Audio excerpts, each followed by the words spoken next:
Sweden में कुरान पाक नज़र आतिश किया जाने के बाद क्या नेटो माहिदे को भी नज़र आतिश किया जाएगा?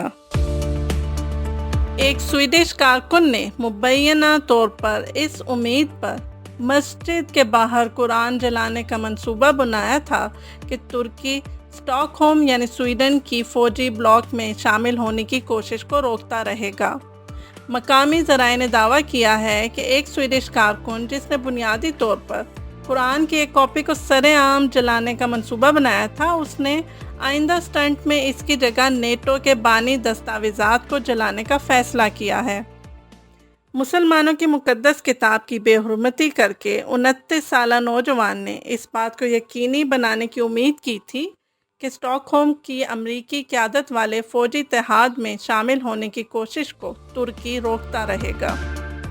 एसवीटी न्यूज़ आउटलेट के मुताबिक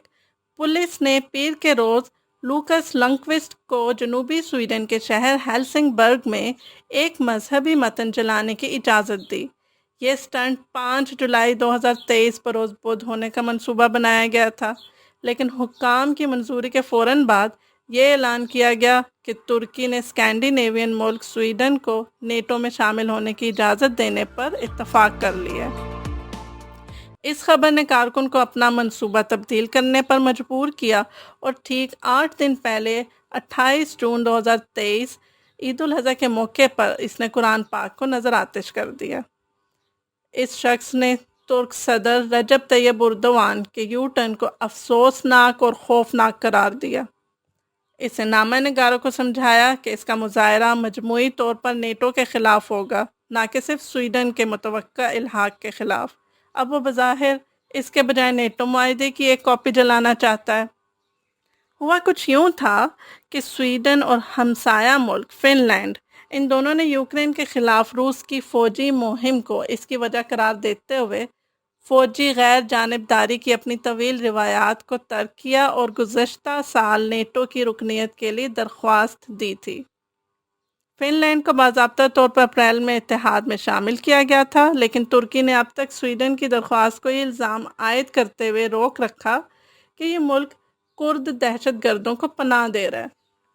इसी साल जनवरी के आखिर में तुर्की ने नेटो की दरख्वास्त पर स्वीडन के साथ मुज़ाकरात उस वक्त मुअत्तल कर दिए थे जब डेनमार्क के इंतहाई जाने माने एक सियासतदान ने स्टॉकहोम में एक तुर्क सफारत खाने के करीब कुरान की एक कॉपी जला दी थी।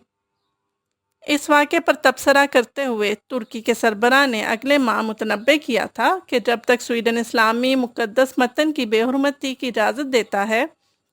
इनकी हुकूमत स्टॉकहोम को नेटो में शामिल होने की इजाज़त नहीं देगी। उन्होंने मज़ीद कहा कि आज़ादी इजहार राय के नाम पर इस्लामी मुखालिफ मुजाहरों की इजाज़त देना काबिल कबूल नहीं है। अगरचे स्वीडन ने सही सिमत में इक़दामात उठाए थे, लेकिन अब भी इनके तर्ज़ अमल के ऐसे पहलू मौजूद थे जो अंकारा के लिए नाकाबिल कबूल थे। स्वीडन में इस्लाम के ख़िलाफ़ और कुर्दों के हकूक़ के लिए होने वाले मुजाहिरों ने अंकारा को नाराज़ कर दिया और स्वीडन को नेटो में शमूलियत हासिल करने के लिए अंकारा की हिमायत की ज़रूरत है। कारकुन ने इंकशाफ किया है कि इसके पास कुरान या मुसलमानों के ख़िलाफ़ कभी कुछ नहीं था और वह सिर्फ अंकारा को उकसाना चाहता था कि वो स्टॉकहोम को इत्तेहाद में शामिल होने से रोके। एफ्टन ब्लैडेड ने दावा किया कि वो शख्स इस बात से बाखूबी आगाह है कि कुछ लोगों ने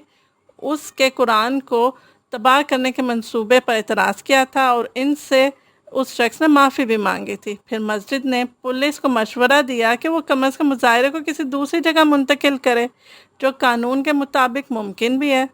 लेकिन उन्होंने ऐसा ना करने का फ़ैसला किया। आतिश ज़दगी के बाद पुलिस ने कुरान को आग लगाने वाले शख्स पर इल्ज़ाम आयद किया कि वो एक नस्ली और कौमी गिरोह के ख़िलाफ़ एहतजाज कर रहा था और जून के वस्त से स्टॉकहोम में आग लगाने पर आयद पाबंदी की खिलाफ वर्जी भी कर रहा था, लेकिन अदालतों ने इन फैसलों को ये कहते हुए मुस्तरद कर दिया कि इनसे इजहार राय की आज़ादी की खिलाफ वर्जी होती है और पुलिस के पास मुजाहिरों पर पाबंदी लगाने के लिए सबूत काफ़ी नहीं है। हालांकि मीडिया के मुताबिक हफ्ते के अख्ताम पर स्वीडिश दारुल हुकूमत के साथ साथ मालमू शहर की सड़कों पर हज़ारों अफराद ने कुरान पाक जलाने की परफॉर्मेंस की मजम्मत की, سویڈن طویل عرصے سے اس بات پر الجھا ہوا ہے کہ آیا اس طرح کے مظاہروں کی اجازت دی جائے یا نہیں، جس کے اثرات آزادی اظہار رائے اور مذہبی رواداری پر مرتب ہوں گے۔ اور اب اس سب کے بعد ترک صدر رجب طیب اردوان اور سویڈن کے وزیر اعظم اولف کرسٹرسن کے درمیان 10 جولائی 2023 کو لتھوانیا کے شہر ویلنیوس میں ہونے والی ملاقات سے قبل ترکی، نیٹو اور سویڈن کے جھنڈے اکٹھے بھی دیکھے گئے۔